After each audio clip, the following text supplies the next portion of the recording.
ನಮಸ್ತೆ ಶಿವಮೊಗ್ಗ. ನಮ್ಮ ಶಿವಮೊಗ್ಗದಲ್ಲಿ JCI Shivamogga Bhavana and Shri Sai events ಇವರಿಂದ ಅವರೆಬೇಳೆ ಮೇಳ ಆ್ಯಂಡ್ ಲೈಫ್ ಸ್ಟೈಲ್ ಎಕ್ಸಿಬಿಷನ್ ನಡೀತಿದೆ. ಈ ಬಿಗ್ಗೆಸ್ಟ್ ಶಾಪಿಂಗ್ ಫೆಸ್ಟಿವಲ್ನಲ್ಲಿ ಸೀರೆಗಳು, ಕುರ್ತಾಗಳು, ಆಭರಣಗಳು, ಡಿಸೈನರ್ ಹ್ಯಾಂಡ್ ಬ್ಯಾಗ್ಗಳು, ಚನ್ನಪಟ್ಟಣ ಗೊಂಬೆಗಳು, ಮಕ್ಕಳ ಉಡುಪುಗಳು ದೊರೆಯುತ್ತದೆ. ಇಲ್ಲಿ ನಿಮಗೆ ಜರ್ಮನ್ ಸಿಲ್ವರ್ ಪೂಜಾ ಐಟಮ್ಸ್ಗಳು ದೊರೆಯುತ್ತದೆ.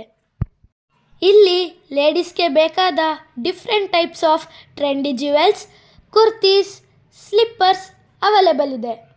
ಶಾಪಿಂಗ್ ಮಾಡ್ತಾ ರುಚಿಯಾದ ಅವರೆಬೇಳೆಯ ಫುಡ್ನ ಟೇಸ್ಟ್ ಮಾಡ್ತಾ ಶಾಪಿಂಗ್ ಮಾಡೋದಾದರೆ ಇನ್ನೇಕೆ ತಡ, ಬನ್ನಿ ನಮ್ಮ ಶಿವಮೊಗ್ಗದ ಅವರೆಬೇಳೆ ಮೇಳ ಆ್ಯಂಡ್ ಲೈಫ್ ಸ್ಟೈಲ್ ಎಕ್ಸಿಬಿಷನ್ಗೆ. ನಿಮ್ಮ ಹಳೆಯ ರೇಷ್ಮೆ ಸೀರೆಗಳನ್ನು ಖರೀದಿಸಿ ಸ್ಥಳದಲ್ಲೇ ಹಣವನ್ನು ನೀಡುತ್ತಾರೆ. ಈ ಸುಂದರ ಅವಕಾಶವನ್ನು ಮಿಸ್ ಮಾಡ್ಕೋಬೇಡಿ. ಇದೇ ಲೈಫ್ ಸ್ಟೈಲ್ ಎಕ್ಸಿಬಿಷನ್ ಈ ಫೆಬ್ರವರಿ 11 ಮತ್ತು 12 2 ದಿನ ಮಾತ್ರ. Don't miss it the offer. Thank you.